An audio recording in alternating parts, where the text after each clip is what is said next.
Assalamualaikum warahmatullahi wabarakatuh. Waalaikumsalam. Alhamdulillahirabbil alamin wassalatu wassalamu ala asrofil anbiya'i wal mursalin wa ala alihi wa sahbihi ajma'in, amma ba'du. Bapak dan Ibu, para karyawan dan karyawati KPP Madya Semarang yang saya hormati, alhamdulillah pada kesempatan sore hari ini telah hadir bersama kita Al-Ustaz Dr. Muhammad Rizza Hamami dalam rangka untuk melanjutkan kajian Islam Rohis Madya Bala KPP Madya Semarang. Tanpa berpanjang waktu, kepada Pak Ustaz kami persilakan. Assalamualaikum warahmatullahi wabarakatuh. Waalaikumsalam warahmatullahi wabarakatuh. Ala kulli niyatin sholihah wa ala maulana salatu wassalamu ala al-Fatihah. A'udzu billahi minasyaitonir rajim. Bismillahirrahmanirrahim. Alhamdulillahirabbil alamin arrahmanir rahim maliki yaumiddin. Iyyaka na'budu wa iyyaka nasta'in ihdinas siratal mustaqim. Siratal ladzina an'amta 'alaihim ghairil maghdubi 'alaihim waladdallin. Rabbi ighfir li wa liwalidayya wa li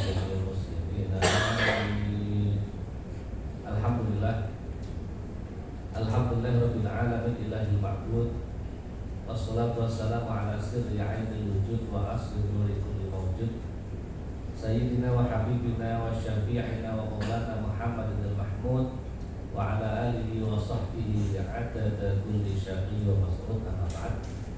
Yang kami hormati Kepala KPP Madya Semarang, Ketua Rohis Bapak Mustanto dan Mas Afif, MC-nya Mas Paden.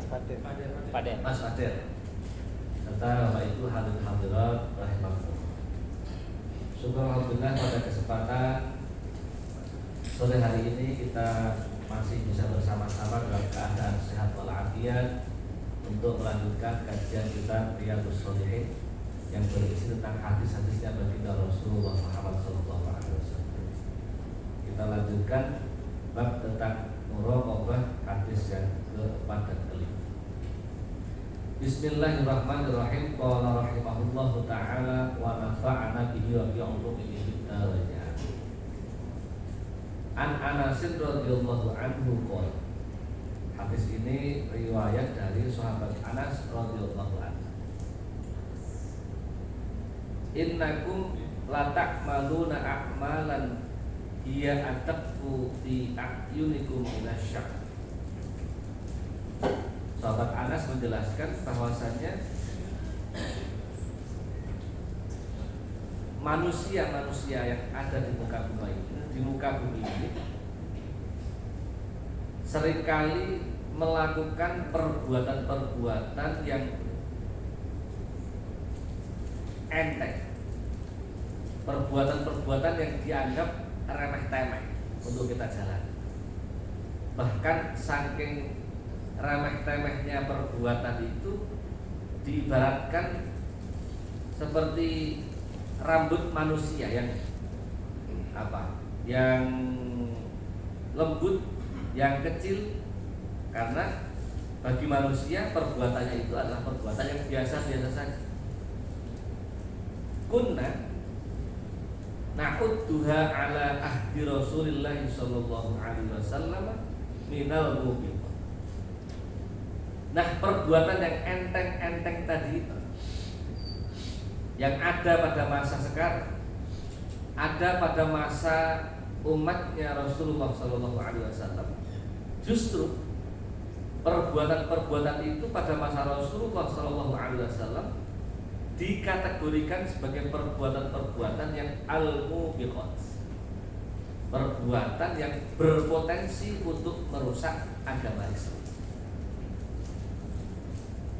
Bapak Ibu rahimakumullah, hadis ini memberikan pesan bahwasannya hidup di masa setelah Rasulullah tidak ada itu tidak mudah. Hidup di era modern yang serba digital seperti ini tidak gampang. Hidup di era yang secara keilmuan sudah ditinggalkan baginda Rasulullah Shallallahu Alaihi Wasallam 14 abad juga tidak mudah. Maka hadis ini memberi sebuah peringatan, alarm untuk kita semua. Jangan sampai kita mudah untuk terjerumus di dalam perilaku-perilaku, perbuatan-perbuatan, amalan-amalan yang semestinya tergolong itu adalah dosa kecil. Apa misalnya? Membuka aurat. Membuka aurat itu dosa kecil, tidak termasuk dosa besar. Artinya kalau bapak-bapak membuka aurat di ruang publik, ya itu tergolong dosa kecil. Tapi kalau itu sudah sering dilakukan, berarti kita mengumpulkan atau menginvestasikan dosa kecil itu menjadi dosa yang banyak. Ibu-ibu juga demikian. Ibunya saja berjilbab, bapaknya saja kalau kajian rohis nggak datang. Tapi punya anak perempuan tidak dilatih pakai jilbab. Besok aja lah kalau sudah tua. Ini saya punya cerita. Ada orang yang kayak Pak Kus nih, mana-mana itu ngurusnya pengajian, kayak Mas Fadil itu, mana-mana alimnya luar biasa. Soalnya kalau nggak jamaah itu kerasa kurang. Nah, tetapi dia diuji oleh Allah. Ujiannya bukan orang lain, tetapi orang yang paling dicinta. Siapa? Istrinya. Siapa Pak? Istrinya. Apa? Kita mungkin bisa nasihati teman untuk berjilbab. Kita mungkin bisa menasihati teman untuk mengajak jamaah. Kita mungkin bisa ngopiak-ngopiak, yuk kami sore ngaji sama Ustaz Rizal. Bisa. Tetapi di rumah Allah kasih ujian. Apa? Istri yang tidak mau menutup aurat. Jadi ketika ketemu saya geleng, gimana caranya Ustaz ya? Saya tanya, dulu kok sampai seneng bojomu apa? Ya karena cantik Ustaz. Cantiknya karena nggak berhijab atau karena berhijab? Ya mungkin dulu saya belum hijrah Ustaz. Apa? Belum hijrah. Jadi bisa menghijrahkan dirinya sendiri tapi tidak bisa menghijrahkan istri tercinta. Kalau bahasa yang paling kasar, mending sama nggak usah ngaji. Mending nggak usah ikut kajian-kajian kalau nggak bisa menghijrahkan istri. Nah ini kadang-kadang ujian yang paling berat itu ada di rumah kita sendiri. Maka Rasulullah selalu berpesan baiti jannati. Al-Quran berpesan ku anfusakum wa ahlikum. Nah, yang penting untuk kita proteksi tidak memasuki neraka atau menjadi orang yang ahli maksiat adalah anfusakum, diri kita sendiri. Orang ngaji seperti ini adalah bagian dari ku anfusakum, menjaga diri kita, mengingatkan diri kita untuk nasihat-nasihatnya Rasulullah seperti apa, nasihatnya Allah seperti apa. Setelah itu wa ahlikum. Nah, setelah dirimu itu bisa menjadi orang yang bagian dari surga, wa ahlikum, keluargamu yang sudah punya istri, istrinya, yang sudah punya suami, suaminya. Kalau belum punya istri atau punya suami berarti harus harus nikah. Harus nikah. Wa ahlikum. Nah, anak-anaknya, saudara-saudaranya. Nah itulah nasihat. Maka kemudian kalau sudah berkeluarga, baiti jannah, rumahku, rumah tanggaku ini adalah surgaku di muka bumi. Kalau rumah tangganya itu surga, kantornya itu surga, maka insya Allah surga sejati kelak di akhirat akan hadir bersama dengan surga di dunia ini. Tapi kalau nyun sewu, ning donya niku omahe ora ana surgane blas. Napa? Omah kok isine tukaran terus buat film India. Kayak film apa? Kayak film India. Omah kok kayak Palestina kali Israel. Enten mboten? Omah sing kayak Palestina kali Israel. Enten nggih? Teko gak oke. Mboten, alhamdulillah. Omah kok kayak Palestina mbek Israel. Tukaran terus. Lho tapi aneh Kalau orang ini keluar rumah itu bisa mesra, bisa ramah seperti kerumpuk itu dengan orang lain. Tapi kalau di rumah sendiri kok tidak. Maka ini ada yang salah. Jadi kalau Rasulullah SAW menasihati kita, innakum lata'maluna a'malan ya'ataqu fi a'yunikum minasyari. Artinya apa? Potensi orang untuk menumpuk-numpuk dosa-dosa kecil itu ada. Itu tadi baru satu contoh soal membuka aurat.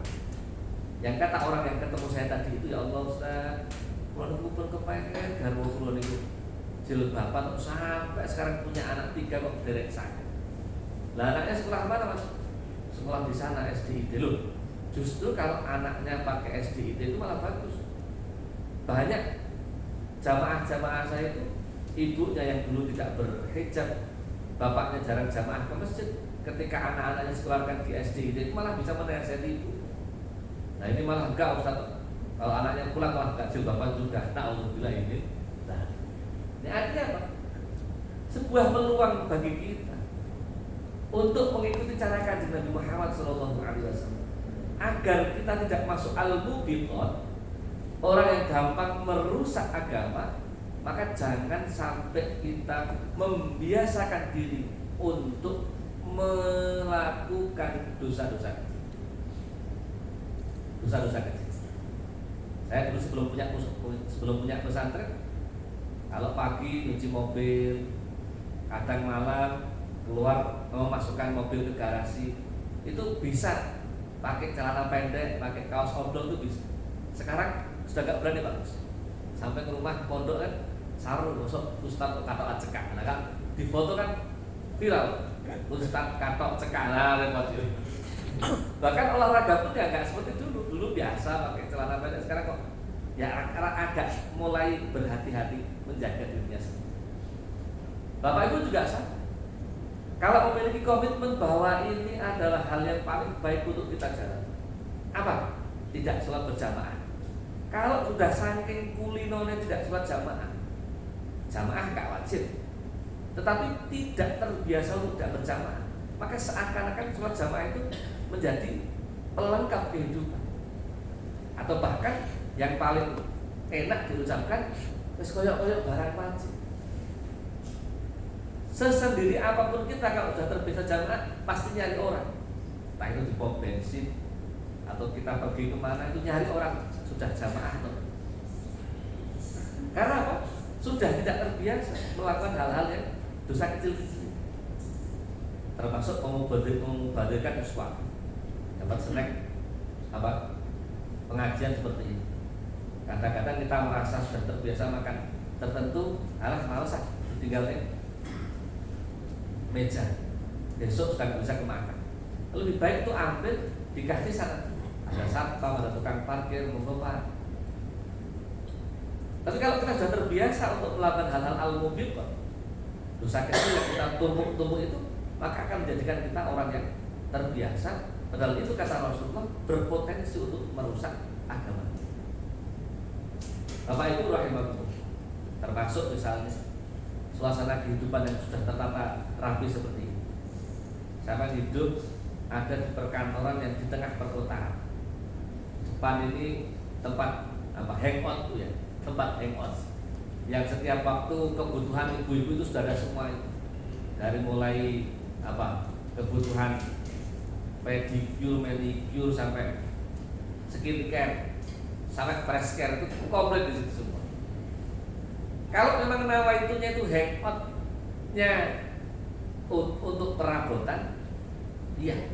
Tapi kalau hangoutnya atau staycationnya, holidaynya itu ada potensi untuk melakukan zina mata, termasuk zina hati. Orang di kantor itu apa? Tapi nak hati kancane sudah tambah ayu, sing dianggap ayu, nambahin senyumannya. Apalagi ketemu orang-orang yang rumahnya seperti apa tadi? Palestina dan Israel. Belum lagi ketemu orang-orang yang apa? Di sini jauh dari istri dan jauh dari anak. Enten apa betul? Enten apa betul? Enten. Nah, Ini kalau staycation apa tadi? Sudah mulai terbiasa dengan zina mata, kemudian zina hati. Oh, lama-lama kok ngerasa dia. Sing ning omah kaya Israel, sing ning kene kaya Amerika. oh, kayak Barbie gitu kan, kayak lebih dari hal yang sepele lah. Siang dia apa dereng mas, sampun dek, asalnya manggil dek, besok berganti apa? Oh saya pengalaman ini. Ya asalnya dek kemudian ganti saya, ya. Besok lagi ganti apa bu? Berdiri. Loh, asalnya sepele, sangat sepele.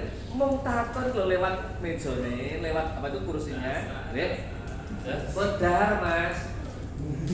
Sampun dek. Nah, esok dek. Sesok dek. Mondahar mas, sudah saya. Nah, sesok mana? Mondahar mas, yuk bareng yuk. Nah, ini hal sepele. Itu halus surur membahagiakan orang. Wayai makan, dileke makan. Saya tahu betul. Saya betul. Saya tahu sampai makan barang tak ngomong. Tetapi kalau itu punya potensi tadi memindahkan hati yang harusnya bahagia awal di rumah, karena yang di rumah jadi Palestina, jadi Israel. Di kantornya ketemu orang yang dijawab dengan lembut, ya kan? Kemudian beralih bahasa dari dik menjadi saya kemudian jadi ayah, jadi papa dan lain sebagainya. Nah inilah yang disebut sebagai almu. Enak atau betul?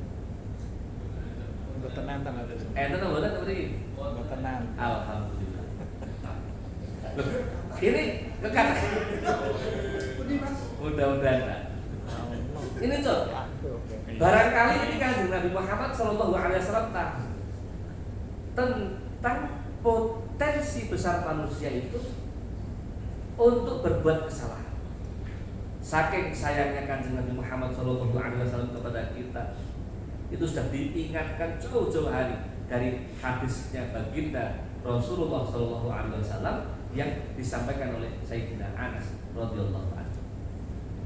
Lalu apa kesimpulannya? Yang pertama, bahwasanya umatnya Rasulullah SAW jangan sampai menjadi umat yang memiliki kebiasaan disiplin melakukan dosa kecil. Itu yang pertama. Nah, untuk membiasakan diri tidak melakukan dosa kecil, maka yang diingat adalah dosa kecil ini kalau ditumpuk akan menjadi besar.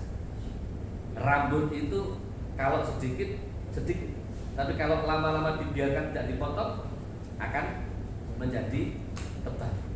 Kumis juga demikian, jenggot juga demikian, dan seterusnya. Nah, inilah yang oleh Rasulullah SAW ingatkan.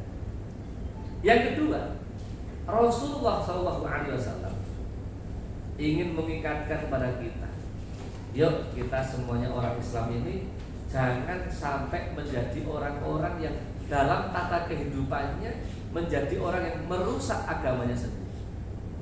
Kita ngaji, iya. Kita sholat, iya. Ramadan kita puasa. Kalau kita sudah punya harta, ya kita zakat, kita sedekah. Tetapi amalan-amalan akhirat kita itu dari sholat, puasa, zakat, atau sudah berumur atau bahkan sudah berhaji, itu tidak akan ada manfaatnya kalau tidak diimbangi dengan perbuatan-perbuatan yang al-mubiqat, perbuatan-perbuatan yang merusak identitas agama. Kadang-kadang ada orang yang sudah haji, hajinya bagus, bahkan hajinya haji furoda, bayarnya mahal, bahkan hajinya plus, hajinya mahal. Tetapi tidak ada jaminan kalau orang itu kaji plus, kaji furoda, terus pulang-pulang jadi alim, tidak. Yang nggak bisa baca Al-Quran, kemudian pulang dari Mekah, pulang dari Madinah, tiba-tiba bisa hafal Al-Quran 30 juz, tiba-tiba bisa fasih, tidak. Tetapi karena ada label agama itu, kemudian ketika dia pulang malah justru jadi bahan olok-olokan. Lo kaji kok pelit, kaji kok pelit, kaji kok gampang ngrasani wong.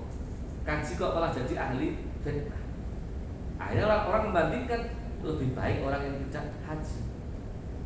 Para aktivis rohis yang ahli ngaji seperti ini, kemudian dilihat oleh orang yang lain, lah wong ngaji kok, tapi nyatanya ya padha karo kelakuane. Nah, yang kena siapa? Ya aslinya dirinya sendiri, tetapi kemudian lembaga yang diikutinya akan ikut kena. Naudzubillah ini. Yang ketiga, bahwasanya Kanjeng Nabi kepengen semuanya umatnya ini terselamatkan dari dua hal. Selamat dari dosa kecil dan selamat dari hal-hal yang merusak identitas agama Islam. Bapak Ibu rahimakumullah. Tiga kesimpulan ini menjadikan nasihat untuk kita semua. Bahwasanya sekecil apapun dosa yang bilangannya itu merupakan bilangan yang tidak bisa dilihat oleh mata kita, tetapi justru itulah yang akan menjadikan potensi besar kita untuk merusak identitas keagamaan. Ini sebagai contoh bahwasanya kalau kita mau jalan-jalan, kita jaga aurat kita. Kalau kita mau main HP, ya kita jaga agar tangan kita itu diarahkan pada sinyal GPS tentang perhatian yang baik. Bukan justru antara tangan kita, pikiran kita, dan mata kita ini satu frekuensi. Mumpung ada HP, mumpung ada sinyal wifi, mumpung ada VPN, saya tak kepengen merusak mata saya, merusak nafsu saya, atau mau justru mengumbar nafsunya, dan seterusnya. Bapak Ibu rahimakumullah, berarti hadisnya Rasulullah SAW keempat ini memberikan sebuah peringatan kuat bagi kita, jangan sampai kita menjadi umatnya Rasulullah SAW yang gampang melakukan dosa-dosa yang sifatnya. An Abi Hurairah radhiyallahu anhu, hadis yang kelima. Hadis dari sahabat Rasulullah Abu Hurairah yang dijelaskan oleh Rasulullah sallallahu alaihi wasallam. Anin Nabi sallallahu alaihi wasallam. Qala Rasulullah sallallahu alaihi wasallam bersabda, Innallaha ta'ala yaghfir wa ghairatullahi ta'ala ayyatiyal mar'u ma harramallahu alaihi. Jadi kalau Nabi tadi memproteksi soal dosa kecil, ini Kanjeng Nabi menjelaskan tentang salah satu sifatnya Allah. Bu, gadah suami apa mboten? Kok meneng kabeh Bu? Gadah nggih? Sing pun gadah jawab gadah nggih. Sing mboten gadah kasihan delo. Dado rabi. Bapak-bapak punya istri nggih? Punya. Bu, kalau suaminya jenengan yang sudah mengikrarkan cinta kepada ibu, kemudian merubah cintanya kepada orang lain, sakit hati apa betul? Sakit hati ya? Sakit hati betul? Jenengan buka HP-nya bojone ana saya tadi. Bukan Sayon, bukan Saidi. Sakit hati Bu ya? Cemburu ya? Bu, cemburu betul? Bapak-bapak kalau istrinya HP-nan WA-nan sama mantannya cemburu betul? Belum pernah. Belum pernah. Alhamdulillah. Seandainya cemburu betul? Cemburu ya? Cemburu. Nah ini Kanjeng Nabi jelaskan soal sifatnya Gusti Allah. Ini sifat yang tergambar bukan seperti manusia, tapi Allah itu memproteksi orang yang sudah asyhadu alla ilaha illallah, sudah bersyahadat, jangan sampai nengok-nengok yang lain. Maka Kanjeng Nabi dawuh, qala innallaha, sesungguhnya Allah Ta'ala yaghfir, punya sifat cemburu. Gusti Allah itu gadah sifat apa? Cemburu. Sahabat kaget, loh Kanjeng Nabi, Gusti Allah kok saged cemburu niku pripun? Wa ghairatullahi ta'ala ayyatiyal mar'u ma harramallahu alaihi. Ya ngene lho. Gusti Allah niku cemburu apabila ada seseorang muslim yang melakukan perbuatan-perbuatan yang diharamkan Allah Subhanahu wa ta'ala. Artinya apa? Gusti Allah itu asli bener kepengen duwe umat Islam, duwe umat Kanjeng Nabi yang kan ahli maksiat, yang gampang nglakoni perkara-perkara haram. Allah gak seneng. Ini kadang-kadang orang itu punya masalah kehidupan banyak. Orang hidup itu masalahnya banyak. Ada utang, gak rampung-rampung. Itu apa betul? Ada apa tidak? Orang hutang gak selesai-selesai, ada apa tidak? Ada kan? Ada juga masalah soal bakti sama orang tua. Orang tuanya itu cerewetnya, masya Allah. Sampean mau ngadili gak bisa. Ada orang yo sugih yo duwe jabatan, tapi kalah karo bojone. Enten apa? Enten apa? Wong lanang kalah karo bojo itu ada apa tak? Kata. Nak neng kantor gagah mulai jadi kucing. Oke, lo itu masalah. Ada orang punya masalah sudah nikah nggak punya anak, itu masalah. Ada orang sudah suka sama orang, dinikah koncone. Ada orang sudah dijanji macam-macam mau dinikah, nggak jadi. Itu masalah. Ada orang sudah kerja, sudah primpen, sudah ganteng, tapi mau menyukai orang, ternyata dijawab, maaf mas, saya tidak levelmu. Itu masalah. Ada juga orang kepengen berangkat haji macam-macam, tapi Allah bikin kita bersabar, dikasih masalah, dikasih problem, sakit. Yang sakitnya tidak bisa tangani 1-2 dokter. Nah ini artinya apa? Setiap orang yang hidup ini punya masalah. Jangan sampai masalah-masalah itu berawal dari diri kita yang tidak taat kepada Allah Subhanahu wa ta'ala. Begitu masalah nggak terselesaikan baru ingat Allah. Tapi giliran kita urusan macam-macam kita lupa Allah. Nah, maka kata guru saya, setiap orang yang punya masalah, insya Allah akan diselesaikan masalah. Mudah-mudahan Allah mempermudahkan untuk membuka jalan masalahnya itu. Maka jangan sampai lupa satu nama. Siapa itu? Ismu Muhammad. Namanya Rasulullah Sallallahu Alaihi Wasallam. Berarti apa? Orang kalau punya masalah ingat Nabi Muhammad, berarti baca sholat. Orang kalau punya masalah harus ingat asma Allah Subhanahu wa ta'ala, berarti membaca zikir. Jadi kadang-kadang orang punya masalah yang ditanya malah pengacara. Orang punya masalah yang ditanya malah polisi. Orang punya masalah malah datanya ke psikolog.